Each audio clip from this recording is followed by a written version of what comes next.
everybody, welcome back to my channel. I am a perfectionistically inclined gal, and have done 3 different videos actually, scripted out 3 different videos actually. And then I said, this really sucks. And it's the exact opposite of what I'm saying in my video.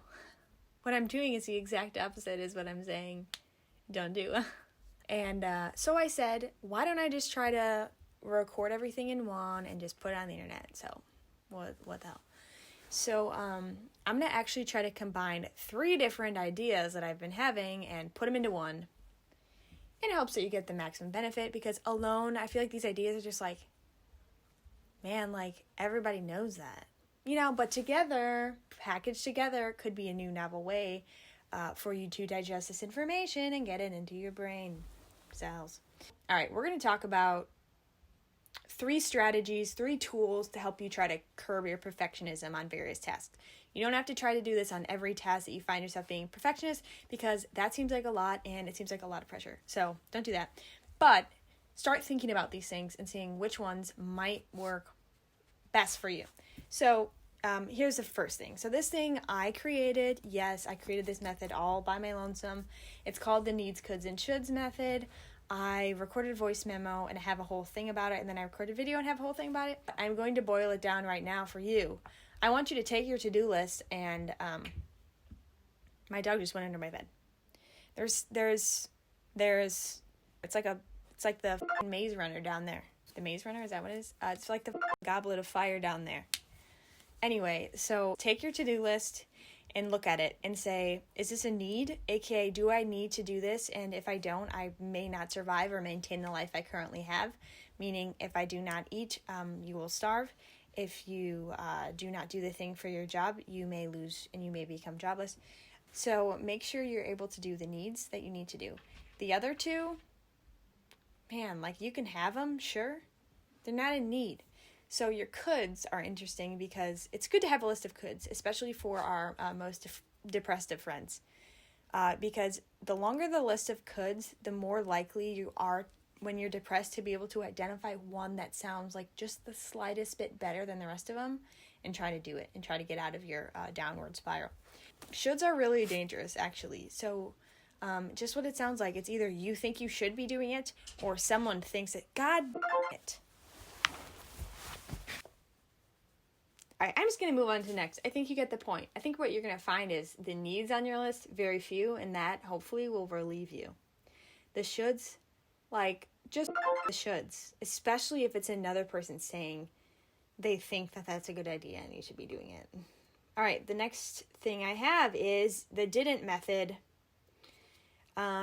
That's shorter version of saying, what if I just didn't? So I was filming myself cleaning my room for Vlogmas, and I don't worry, I had it all sped up so it wasn't boring. It was gonna be a little montage, and I showed this clip and I said, you know, I can't do anything with this stuff. I can't clean this stuff up yet because I have stuff to do with it.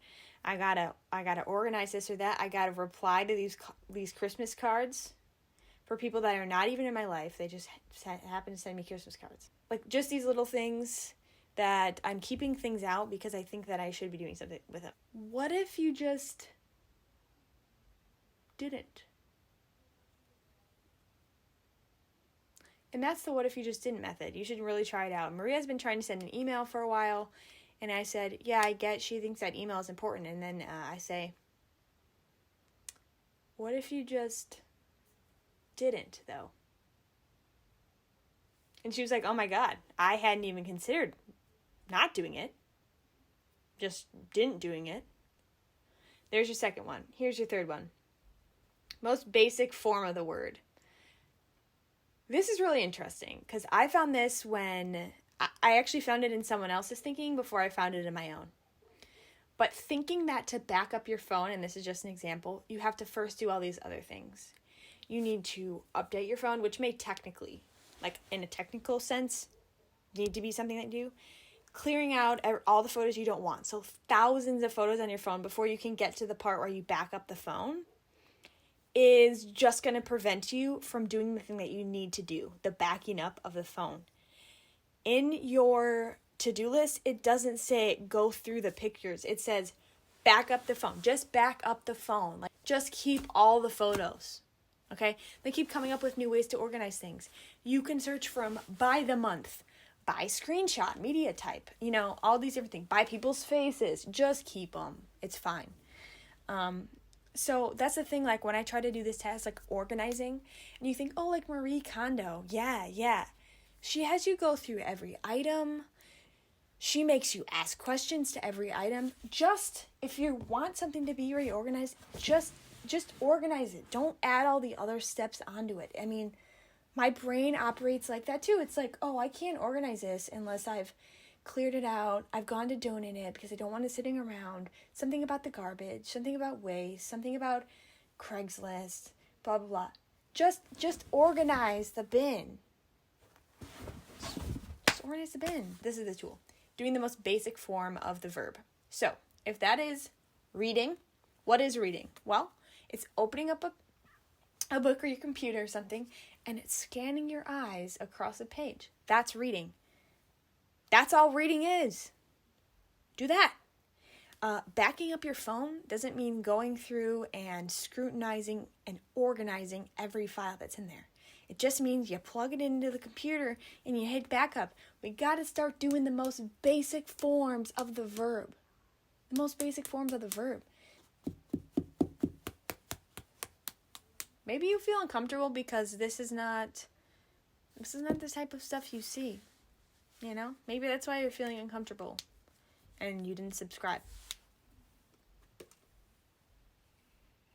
Because you're not familiar and therefore you don't like it.